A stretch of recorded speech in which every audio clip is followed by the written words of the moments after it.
Assalamualaikum warahmatullahi wabarakatuh. Salam sejahtera teruntuk sahabat Ki Bayu Sima dimanapun panjenengan berada. Kali ini Ki Bayu akan membahas sebuah kerajaan yang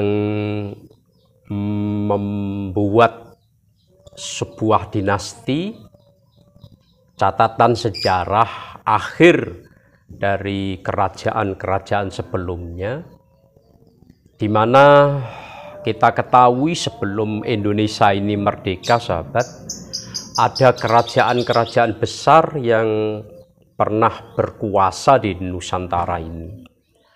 Ada kerajaan Kadiri, ada kerajaan Singosari, ada Majapahit, bahkan dulu sebelum adanya kerajaan-kerajaan di Jawa Timur ini, di Jawa Tengah sudah ada sebuah kerajaan yang sangat besar sekali, yaitu kerajaan Mataram kuno, sahabat, atau Mataram Hindu.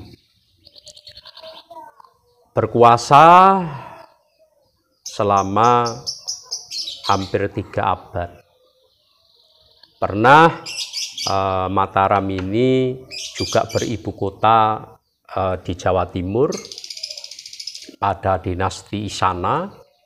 Nah, yang Ki Bayu bahas sekarang adalah bekas Mataram kuno, ya, dimana dulu Mataram kuno ini, kerajaan Mataram ini ditinggal oleh Empu Sendok, ya, penerus terakhir dari dinasti Mataram kuno ini ke Jawa Timur.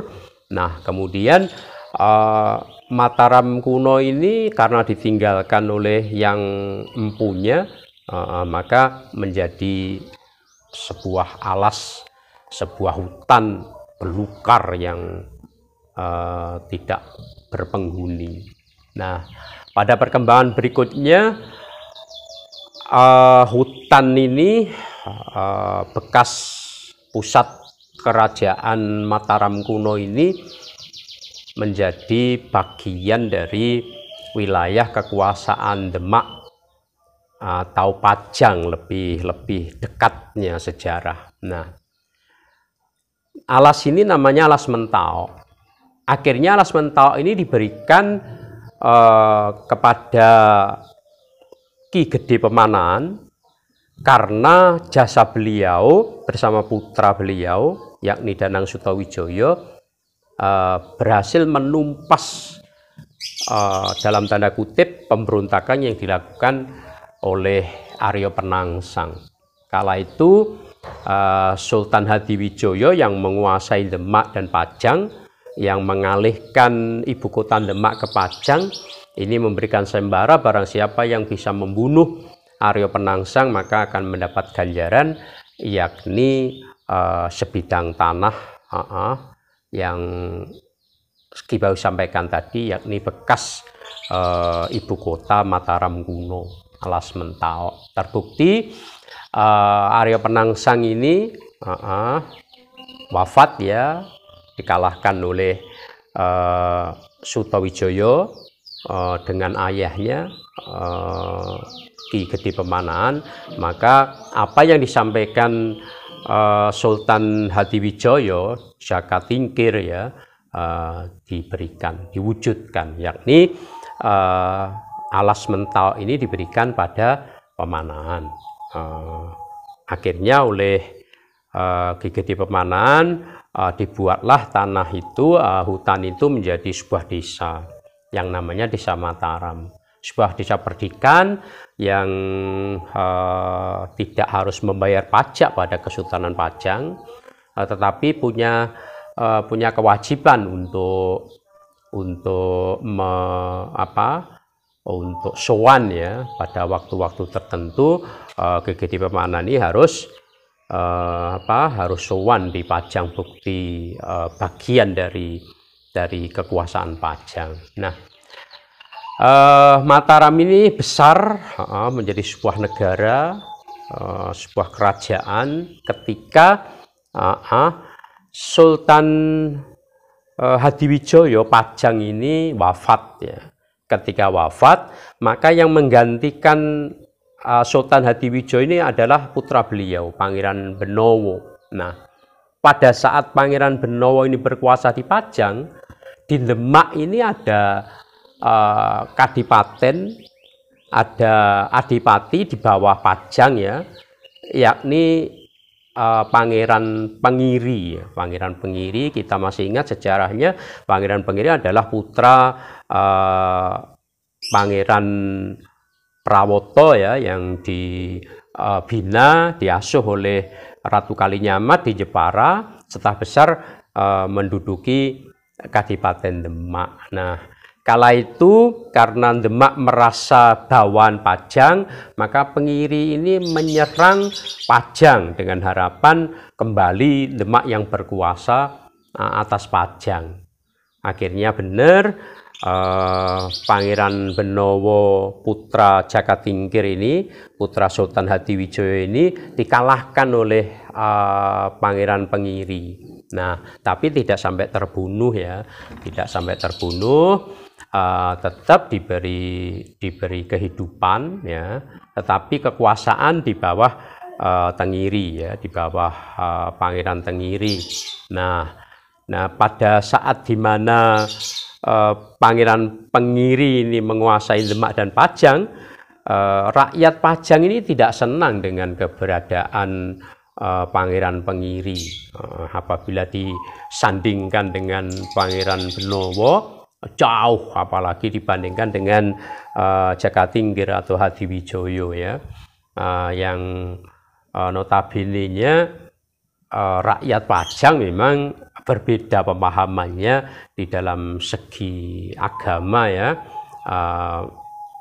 Kalau di Pajang itu lebih cenderung ke penganut ajaran Manunggaling Kawula Gusti ya. Kalau di Demak Putihan ya. Kemudian karena Pangeran Benowo ini tahu kalau rakyatnya tidak senang dengan kepemimpinan Tengiri, maka Pangeran Benowo ini mengadakan rundingan ya dengan kala itu Sutawijaya menjadi adipati di Mataram menggantikan ayahnya Ki Gede Pemanan yang wafat pada tahun 1585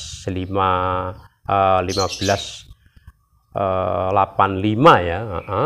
Itu nah, berikutnya kedua-duanya antara Sutawijaya ini Panembahan Senopati nantinya dengan Pangeran Benowo ini mengadakan kesepakatan untuk menyerang Pengiri ya, Pangeran Pengiri ya. Akhirnya gimana? Karena kekuatan yang masih loyal dengan Pangeran Benowo prajuritnya waktu di Pajang, kemudian ini Sutawijaya ini juga sudah punya prajurit, dua orang yang hebat ini menyerang Pengiri. Akhirnya Pengiri kalah.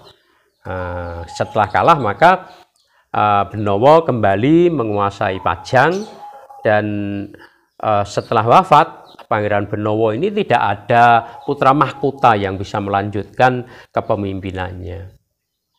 Bisa kita tebak ya apa yang terjadi di Pangpanolan, Pengging Pajang, Demak Bintoro menjadi kekuasaan Sutawijaya atau Panembahan Senopati. Luar biasa. Berdirilah Mataram yang dinastinya sangat lama sekali sampai tahun 1755, diakhiri dengan perjanjian Giyanti. Pecahnya Mataram menjadi dua, yakni Ngayogyakarta dan Surakarta. Kemudian ada pecahan-pecahan lagi karena 1755 ini adalah akhir dari dinasti Mataram, yang mana kalahnya Sultan Agung menyerang Batavia dalam kurung VOC ya, Belanda, maka otomatis Mataram itu di bawah kekuasaan Belanda. Berdasarkan perjanjian Chianti, Belanda berhak untuk menentukan siapa yang menjadi raja di dalam dua bagian ini, antara Yogyakarta maupun Surakarta. Ada Mangkubumi, ada Sultan Pakubuwono, ada nantinya ada sultan-sultan yang merupakan buatan Belanda yang kemudian akhirnya seperti boneka aja ya kesultanan ini. Nah, itulah yang terjadi, sahabat Kibayusima. Yuk kita telusuri sejarah negeri kita ini, kita telusuri keagungan para pendahulu kita yang betul-betul berjuang mengisi keberadaan Nusantara yang gemah ripah loh Jinawi ini. Ya Allah, kita bersama-sama berdoa untuk negeri Nusantara ini. Kemarin di awal reformasi kita sudah kehilangan Timur Timur ya, Timur Timur, kemudian mana lagi ya, 2 pulau yang mohon maaf dimiliki sekarang oleh Malaysia itu ya, Sipadan dan Ligitan, kemudian Aceh ya yang berulang kali ingin memisahkan dari Indonesia, dan sekarang Papua Nugini ya lagi gencar-gencarnya tentara kita berjuang untuk para teroris yang ada di Papua sana dengan persenjataan yang lengkap ya, persenjataan yang luar biasa. Ini ya juga kita ada sebuah tanda tanya ya. Wong orang yang di hutan ya, pertanyaannya loh ya, di dalam hutan pedalaman, orangnya primitif kok punya senjata. Berarti ada pihak tertentu yang menginginkan adanya ini. Kita harus hati-hati. Mudah-mudahan para stakeholder yang ada baik di Papua maupun di pusat ini bisa menjaga keutuhan NKRI ini. Jangan terpancing ya, jangan terpancing, harus kita teliti kayak apa maunya. Jangan-jangan nanti mereka menyerang dengan senjata, kita kerahkan seluruh kekuatan kita, pasukan Kopassus, pasukan Garuda, seterusnya ke sana, ternyata di pusatnya malah diserang. Ingat kejadian yang terjadi pada perang kedua antara Islam dengan kafir Quraisy, yakni perang Uhud ya, perang Uhud di Jabal Uhud, ketika kelihatannya tentara Muslim itu menang, yang seharusnya tetap menjaga di puncak Gunung Uhud karena ghanimah ya kala itu ya, turun, maka tempat yang strategis di atas puncak Gunung Uhud ini dikuasai oleh musuh. Akhirnya peristiwa itu harusnya untuk pelajaran bagi kita semuanya. Tetap semangat Nusantara milik kita. Sejahtera. 1556 sahabat, alas mentau ini merupakan ganjaran dari Sultan Pajang kepada beliau Ki Gede Pemanaan, yang akhirnya dijadikan sebuah tanah perdikan. Beliau wafat pada 1584, yang selanjutnya Mataram ini dilanjutkan oleh putra beliau, yakni Danang Sutawijoyo atau Panembahan Senopati. Sahabat, pada 1583 Demak ini diserang oleh Pajang. Kala itu di mana tidak adanya kecocokan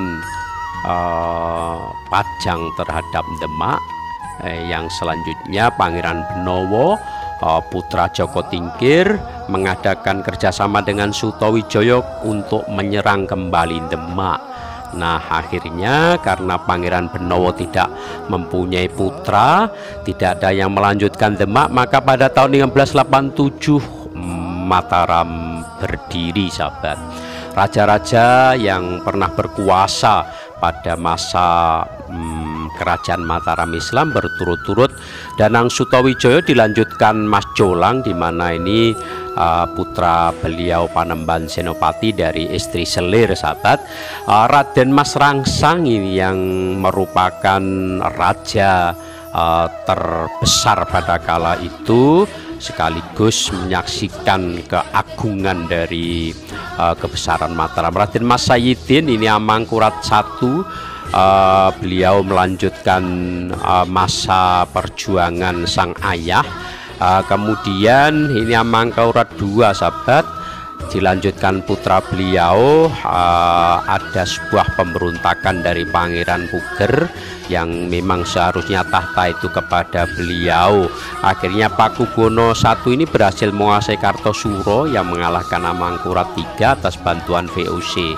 Nah, konsekuensinya di mana Amangkurat IV yang merupakan putra Buwana Pakubuwana I ini memilih mengalah. Nah, Pakubuwono yang kedua ini peristiwa besar geger Pacinan ya, yang diakhiri dengan Pakubuwono III ini hanya sebuah boneka saja. Karena apa? Semuanya diatur oleh Belanda yang harus mengakui keberadaan Hamengkubuwono yang di Yogyakarta.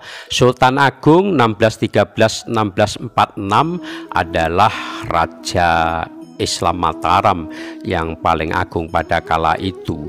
Setelah wafat beliau, semua keluarga menginginkan untuk menduduki sebuah jabatan. Konflik keluarga ini ditangkap oleh Belanda tentunya dengan berbagai macam trik dan intrik. Maka terjadilah pada 13 Februari 1755 sebuah perjanjian yang dinamakan dengan Perjanjian Giyanti Mangkubumi bersama Pakubuwono III, yang mana inti atau isi dari Perjanjian Giyanti ini sangat-sangat merugikan keberadaan Mataram.